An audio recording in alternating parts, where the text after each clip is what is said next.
नमस्कार दोस्तों, मैं विनय भूषण विद्यार्थी। आज का टॉपिक है पादपों में जनन। ज़्यादातर एग्जाम में वस्तुनिष्ठ प्रश्न इस चैप्टर से पूछे जाते हैं, इसलिए आज इस टॉपिक को हम लेकर आए हैं। तो जनन मुख्य रूप से दो प्रकार के होते हैं, एक अलैंगिक जनन और एक लैंगिक जनन। दोनों प्रकार के जनन पादपों में पाया जाता है। कुछ पौधे में अलैंगिक जनन होते हैं जबकि कुछ पादपों में लैंगिक जनन होता है। आप लोग जानते होंगे कुछ ऐसे पौधे जिसमें अलैंगिक जनन होते हैं। अलैंगिक जनन का मतलब होता है कि जिसमें किसी भी जीव का एक ही लिंग भाग ले, या तो नर या फिर मादा। तो इस प्रकार के जनन पादपों में देखा जाता है। आप लोगों ने भी ऐसे पौधे, नए पौधे लगाए होंगे जिसमें अलैंगिक जनन होता है। अलैंगिक जनन में पौधे के किसी भाग को, वेजिटेटिव पार्ट को, कायिक भाग को काट के लगा दिया जाता है और नए पौधे तैयार हो जाते हैं।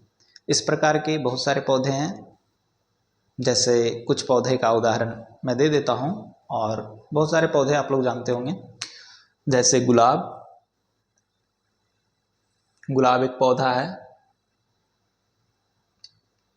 इसको नए पौधे लगाने के लिए इसका तना काट कर लगा दिया जाता है और नए पौधे तैयार हो जाते हैं।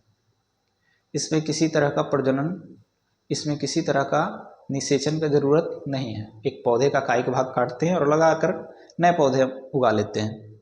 इसी प्रकार एक ब्रायोफिलम है।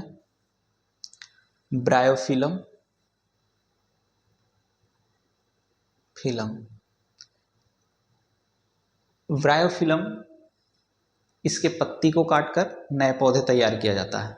इसे पत्थर चट्टा के नाम से भी जाना जाता है।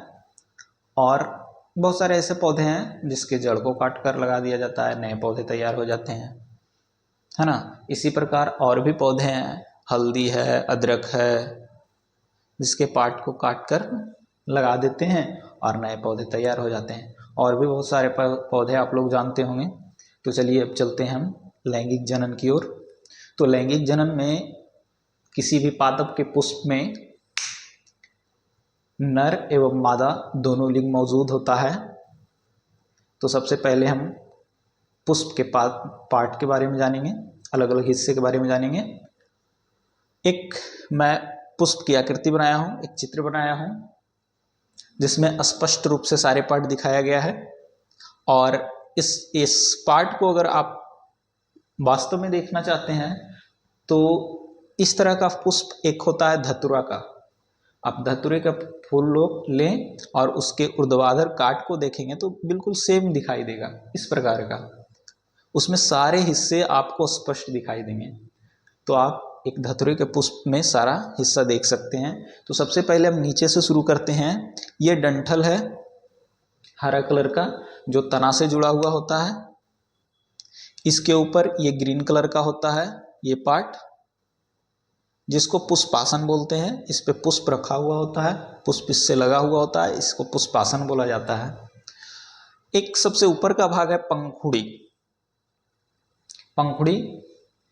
ये अलग अलग कलर के होते हैं, विभिन्न कलर के होते हैं अलग अलग पुष्प में।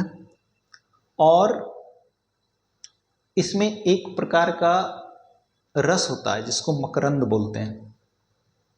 इसका कलर, इसका रस और इसमें सुगंध भी होते हैं भिन्न भिन्न प्रकार के, जो अलग अलग कीटों को आकर्षित करने के लिए होते हैं। ये अलग कीटों को आकर्षित करते हैं। कीटों को आकर्षण भी एक अहम रोल है लैंगिक जनन में। तो चलिए जानते हैं आगे। और इसका जो जनन पार्ट होता है वो दो प्रकार के होते हैं। एक मादा जनन पार्ट हिस्सा होता है जिसको हम लोग जयांग बोलते हैं, और एक नर जनन हिस्सा होता है जिसको हम लोग पुमंग बोलते हैं। तो जयांग के भी 3 भाग होते हैं और पुमंग के भी 3 भाग होते हैं। जयांग का 3 भाग कौन कौन सा है, आइए देखते हैं। सबसे नीचे का ये पूरा हिस्सा जयांग है, जिसमें सबसे नीचे का जो हिस्सा है उसको अंडाशय बोला जाता है। अंडाशय, इसमें बहुत सारे अंडाणु का निर्माण होता है। उसके ऊपर जो ये बीच वाली आकृति है, नली जैसी, पाइप जैसी, इसको वर्तिका बोला जाता है। ये वर्तिका है। और इसके सबसे ऊपरी हिस्से को वर्तिकाग्र बोलते हैं। ये वर्तिकाग्र है। इस पे चिपचिपा पदार्थ लगा हुआ था, शर्करा युक्त, जो परागकण को अंकुरित करने में मदद करता है। आगे चलिए, पुमंग के भी 3 भाग होते हैं। पुमंग के कौन कौन से 3 भाग हैं? एक तो पुतंतु, जो ये आकृति है पतला, रेखा जैसी आकृति है पतली, उसको हम लोग पुतंतु बोलते हैं। इसके सबसे ऊपरी भाग को, ये जो हिस्सा है आकृति, इसको परागकोश बोलते हैं। और इसी के अंदर पाउडर जैसा एक पदार्थ होता है जिसको परागकण बोलते हैं। अब ये परागकण जो होता है वो जब परिपक्व होते हैं परागकोश, तो फटता है, और फटने के बाद इससे परागकण निकल के इस पे जो चिपचिपा युक्त पदार्थ है उस पे आके चिपक जाते हैं। ये 2 तरह का होता है। पहला तो सेल्फ, यानी इसी पुष्प का परागकण इस पे आके चिपक गया, इसको स्वपरागन बोला जाता है।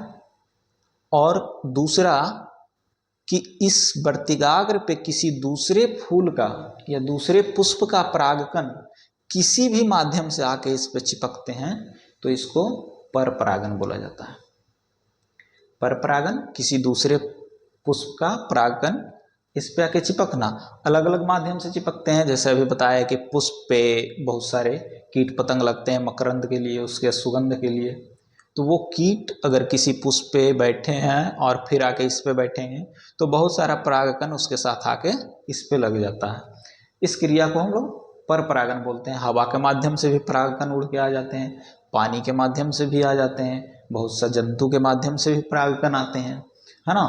तो इस प्रकार से परागकण इस पे आके चिपक जाता है, और इस पे जो शर्करा युक्त चिपचिपा पदार्थ है, उससे शर्करा युक्त चिपचिपा पदार्थ से ये नमी को ऑब्जर्व करके अंकुरित होता है ये परागकण, और इससे एक पाइप जैसा आकृति निकलती है जो अंडाशय तक पहुंचती है, और यहां से एक नर युग्मक निकल के ये अंडाणु को निषेचित कर देता है। निषेचित करने के बाद यह पुष्प का काम जो होता है खत्म हो जाता है, और यह पुष्प धीरे धीरे मुरझाने लगते हैं। मुरझाने के बाद यह पुष्प पेड़ से गिर जाते हैं, और ये जो अंडाशय है उसका धीरे धीरे विकास होने लगता है, और वह फल बनता है। फल में जो ये छोटे छोटे अंडाणु हैं वो बीज का भूमिका निभाते हैं, वो बीज होते हैं। और इस फल के पक जाने के बाद इस बीज से जो पौधा तैयार होता है, वो पौधा लैंगिक जनन द्वारा प्राप्त हुआ, है ना। इसमें सारा लैंगिक प्रोसेस प्रक्रिया हुई है, जिसके कारण एक नए पौधे का निर्माण हुआ है। तो इस तरह से हम लोग आज जाने कि पौधों में लैंगिक जनन और अलैंगिक जनन किस प्रकार से होता है। धन्यवाद दोस्तों।